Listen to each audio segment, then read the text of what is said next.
আমার দাদর কাছে শোনা একটি গল্প। বাংলার এক প্রত্যন্ত অঞ্চলে ছিল একটি গ্রাম, শাপিত গ্রাম। এক সময়ে তার নাম ছিল সৌভাগ্যপুর। ধান গমে ভরা মাঠ, পাখির কলতান আর সরল মানুষের হাসিতে ভরা ছিল গ্রামটা। কিন্তু একদিন সব পাল্টে গেল।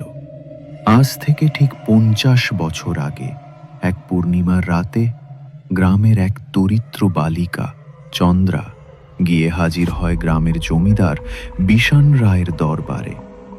সে তার অসুস্থ বাবার চিকিৎসার জন্য সাহায্য চেয়েছিল, কিন্তু জমিদার তার অবস্থার সুযোগ নিয়ে চন্দ্রার ওপর পাশবিক অত্যাচার চালায়।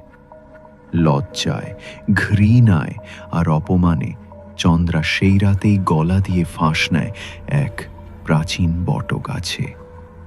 সেই রাত থেকেই শুরু হয় গ্রামের অভিশাপ। পরদিন সকালে বিষান রায়কে খুঁজে পাওয়া যায় তার কক্ষে, রক্তাক্ত অবস্থায়, চোখ দুটি উপড়ে ফেলা, গলা চেরা। তার ঘরের দেয়ালে লেখা ছিল রক্তের অক্ষরে, আমি ফিরে আসব বারবার। তারপর প্রতি পূর্ণিমার রাতে গ্রামের কেউ না কেউ নিখোঁজ হতে থাকে। কেউ বলে বটগাছের ডালে এক সাদা শাড়ি পরা মেয়ে দেখা যায়, যার চোখে আগুন আর মুখে এক নির্মম হাসি।